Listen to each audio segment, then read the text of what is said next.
Saudara Wakil Presiden Gibran Rakabuming menemui korban pembubaran kegiatan dan perusakan rumah doa milik Gereja Kristen Setia Indonesia atau GKSI di Kota Padang, Sumatera Barat.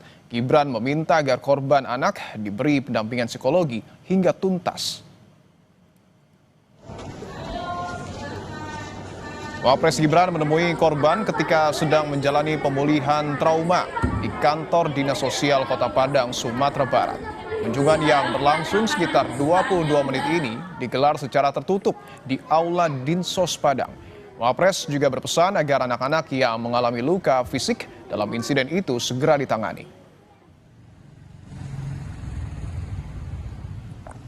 Beliau atau Wakil Presiden menanyakan korban dari anak kita, ada 2 orang yang masih belum bisa berjalan, 1 orang, tapi yang satu di sini masih sakit, yang satu anak kecil di bawah 2 tahun itu berteriak histeris tiap malam. Dan saya sudah sampaikan juga kepada beliau, tetapi beliau katakan untuk dibawa ke rumah sakit itu. Pembubaran kegiatan ibadah di rumah doa milik Gereja Kristen Setia Indonesia GKSI di Padang, Sumatera Barat pada 28 Juli lalu dikecam Menteri Agama Nasaruddin Umar. Menak berharap peristiwa serupa tidak terulang. Kementerian Agama tengah menyiapkan pendekatan baru, yakni kurikulum cinta. Gagasan ini bertujuan membangun budaya saling mengerti dan mengikis prasangka antar kelompok masyarakat. Dalam mengajarkan agama, tidak boleh kita menekankan pertentangan perbedaan antara satu agama dengan agama yang lain. Semua agama itu mengajarkan cinta, dan inti dari semua agama itu adalah cinta. Nah, jadi kalau kita memperkenalkan agama, tetapi menekankan aspek kebencian terhadap orang lain, itu sesungguhnya bukan mengajarkan intisari agama. Saya berharap mudah-mudahan ini berhasil. Dan siapa sih di Indonesia, nggak ada orang lain, kita sama-sama warga bangsa Indonesia kok. Jadi hanya misunderstanding saja ini. Kalau kita sudah bersentuhan secara sosiologis, maka otomatis nanti itu juga perbedaan agama itu kan dia nggak jadi soal. Agama apapun juga, semua mengajarkan toleransi. Sementara itu, Ketua Lembaga Kerapatan Adat Alam Minangkabau, Fauzi Bahar menilai pembubaran dan perusakan rumah doa di Kota Padang masuk dalam pelanggaran pidana dan tidak mewakili agama maupun adat manapun. Saya anggap sebagai kriminal umum aja. Orang yang tidak melalui polisi, tidak melalui RT dan RW, tidak melalui Satpol PP, melakukan tindakan sendiri, apapun bentuknya, negara ini tidak pernah mentoleransi. Dari itu, kejadian ini marilah kita lihat dengan secara sehat ya. Kalau berjuang dengan agama tidak begini caranya. Undang adat juga tidak begini. Harus ada pelaku adat, tidak boleh sekelompok orang langsung ke sana. Dari itu saya melihat ini adalah tindakan pidana umum yang perlu ditangani oleh polisi karena merusak sarana dan prasarana.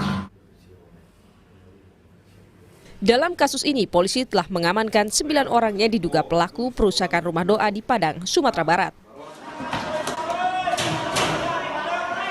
Peristiwa serupa terjadi di Jawa Barat.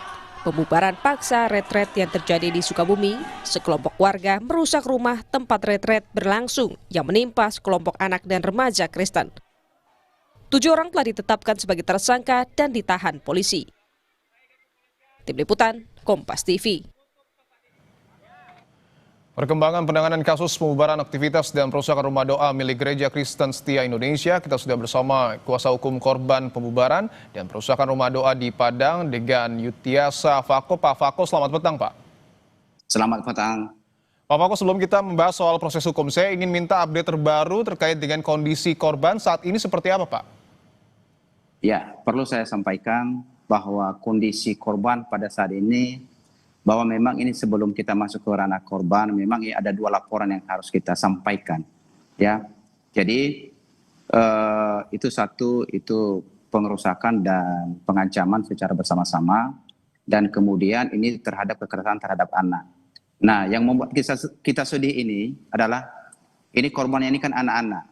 Itu yang satu umur 11 tahun, dan yang satu umur 11 tahun, 13 tahun dan 11 tahun.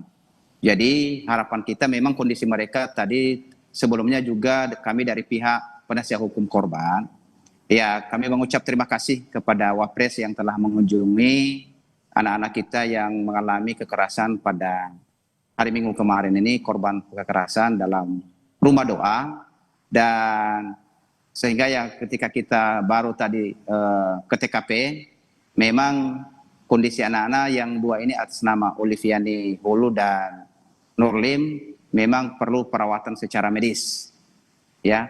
Dan kemudian ada satu lagi yang baru kita temukan juga tadi waktu kita barusan ke TKP, setelah Pak Wapres juga bertemu dengan anak-anak, orang tuanya menyampaikan ke kita bahwa setelah kejadian ini anaknya ini selalu ngigau tiap malam atau nggak mau takut melihat banyak orang. Jadi ketika mamanya ini mau melepaskan anak ini, terus harus digendong terus. Jadi sebelumnya anak ini nggak seperti itu. Jadi setelah melihat kejadian yang kemarin ini. Oke, bahwa tadi juga Wapres sudah berkunjung ke sana. Apa yang disampaikan? Khususnya apakah ada pendampingan yang kemudian dilakukan secara langsung, baik itu untuk mengobati luka fisik ataupun psikis yang dihimbau oleh Wapres? Memang kita tadi untuk pendampingan, memang kita nggak bisa masuk, tapi yang didampingin tadi beberapa, pertama orang tua, sebagian orang tua, dan didampingi juga pimpinannya itu Pak Pendeta Daci, ya. Oke. Baik, untuk proses hukum sendiri, Pak Fako, bahwa betul ada 9 orang yang kemudian sudah diperiksa. Sejauh ini update terbaru yang Anda dapatkan dari polisi, sudahkah ada tersangka? Ya, sampai saat ini masih kita koordinasi dengan pihak penyidik, khususnya ini di pihak Polresta Padang, ya. Jadi yang kemarin kita dapat informasi ada 9 orang yang sudah diamankan. Dan update terakhir yang terbaru yang kita dapatkan sedang kita koordinasi.